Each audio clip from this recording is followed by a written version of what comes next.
Hey Blumhouse, when witches are talking about light as a feather, stiff as a board, they're not talking about the plot and the characters.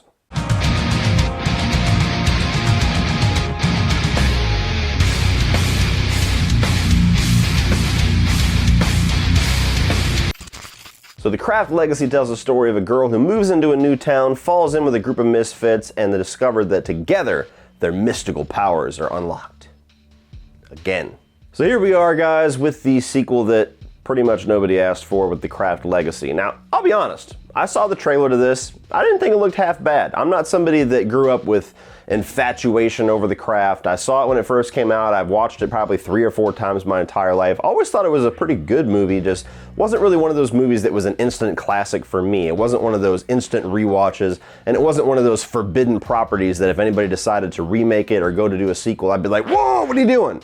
I watched the trailer, thought it looked decent enough, kept an open mind, watched the movie, and was actually surprised through most of it how watchable, how decent, and how entertaining the movie could be. So with that being said, let's go ahead and get into the positives of The Craft Legacy. And the main one is, if you are a fan of The Craft, this one does a pretty good job at kind of getting right back into that same vibe, that same setup as the original movie. Now, for some people, that might be ridiculous because it feels like we're doing, that been there, done that thing. But if you're gonna go with this storyline, there really is only one way to do it. You have this girl who comes into this new town, doesn't fit in right away, gets made fun of, doesn't really fall into the in crowd, and then instantly she just becomes befriended by these 3 outcasts, and together they start doing witchcraft. They start getting revenge on people in school that are fucking with them. They start doing things to better their appearance, to better their lives, some selfishly, some just more for fun, and hijinks ensue. And through most of the movie, I actually liked this group of girls. I didn't think they were as good as the original group of girls, but they were still mildly entertaining. They still had some good rapport with each other. There was one in particular that actually had a really fun personality that was always saying something that was, trying to get a little bit of a laugh, and sometimes she succeeded. And even the new girl was alluring enough to where I felt for her. She wasn't Robin Tunney level of like, oh man, this is our protagonist, but there was things about her personality, things about this setup where her and her mother are going to live with this guy that she's been dating, and now she's got to live in this house with people she doesn't know, go to school with people she doesn't know. Anybody that has moved to a new town can identify with that situation a little bit, and you do get into this girl's shoes pretty easily. And while it is absolutely a been there, done that scenario with the plot of the movie and where things go, there are some differences about it that for me were entertaining enough. There was never a point in the movie where I was miserable, wanted to turn it off, was rolling my eyes. I was actually curious where things were gonna go, if there was some big twist waiting around, if they were gonna do something to kind of flip our expectations on our head for those of us that have seen The Craft. And for the most part, they did pretty decent. Now moving into the negatives.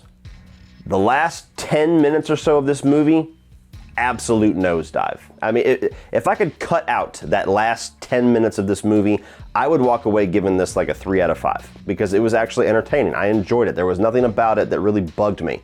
You get to the last 10 minutes of this movie and it becomes every single thing that you fear this movie is going to be. There is a lot of things in this movie, both lines spoken by characters or motivations by characters or just little winks and nod moments that is going to get people thinking that, oh my God, this is Black Christmas 2019 all over again. They're gonna beat us over the head with the message. This is gonna be SJW craft. This is gonna be woke craft. This is going to be Me Too craft. And as soon as you start to fear that in the movie, I thought they actually utilized their message pretty decently within the characters that they were going for. One in particular was a bully who they do some things to kind of change his perspective on things, and I went, oh my God, is it gonna be that type of movie? And I actually was surprised at how emotional that storyline went throughout the second act of the film. So I was like, hey, they're actually utilizing it as part of the story. This has a purpose. They're actually trying to say something and doing it pretty decently. This is not going to be one of those garbage movies with a message. Ha! Let me introduce you to the third act. The second that the main villain of this movie is out of nowhere, just kind of dropped in front of you, and their motivations are given, and the lines of dialogue coming out of this person's mouth, I literally sank in my seat and was just like, oh my God. it is one of those fucking movies. I was actually getting excited through part of the movie. I was like, hey, am I gonna be that guy that actually goes on and says, hey guys, the Craft Legacy is actually pretty watchable. And all of you triggered motherfuckers that think that just any little bit of a message that has anything to do with social is going to ruin the movie and you're gonna cry about being triggered and cry about being shoved down your throat. I wanted to be that guy to be like, ha! All of you have no fear. This movie actually has something to say in its message, actually has something to do with the characters, and anybody that tells you differently is just mad about how small their dick is. Then you get to the last 10 minutes of the movie and I went, oh, well, fuck, never mind. It is so on the nose. It is so ridiculous, and it is so just like, literally just fucking eat this message, bitch, that when you get to the credits, you're like, okay, you destroyed any ground that you made over the past 90 minutes with that finale. Horrible. But even before it tanks in the last 10 minutes, there were some things about this movie that did bug me. Number one, with it being a newer movie, with there being more modern technology, I felt like the powers that these girls were able to unlock and unlock very quickly was pretty over the top. I mean, you remember the original movie, they're doing the light as a feather, stiff as a board thing, and they're getting, maybe a foot off of the ground. They're able to change their hair color. They're able to put hexes on people in school. It was still relatively grounded in that original film.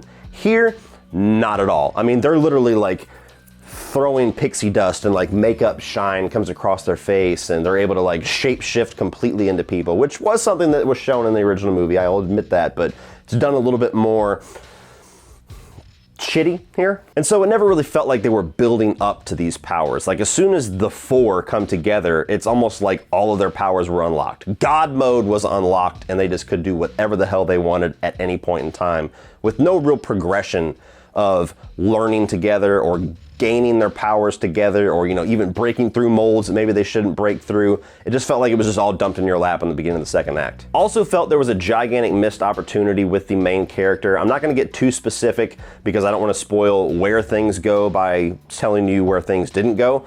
But I'll just say there was a very easy and to me obvious direction that you could have taken this character to kind of subvert our expectations from the first movie that they just flat out didn't bother with. And if it would have went the way that I was envisioning it was going to go, I would have told you this was a recommend. I would have told you this movie is actually worth checking out. Last but not least, let's talk about David Duchovny. Yeah, Mulder has seen some better days.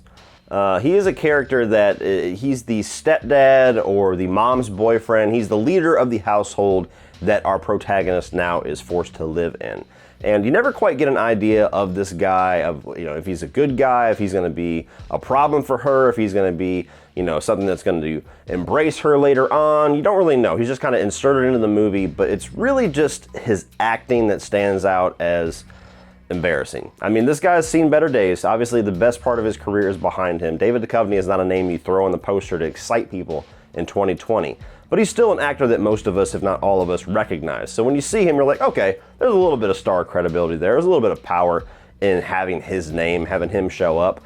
In the whole movie, it's like every line that he's given, he's just like, I really gotta fucking say this. Like, you can almost tell he's looking off of the director, like, can we punch this dialogue up? Like, I have to say it exactly like this. I mean, you don't think that this is gonna like come off, okay, fucking whatever, this is the best that you're getting. You could just feel like his frustration with the movie. It's almost like he signed up for something else and then he showed up on set and the movie had completely changed and he was just stuck.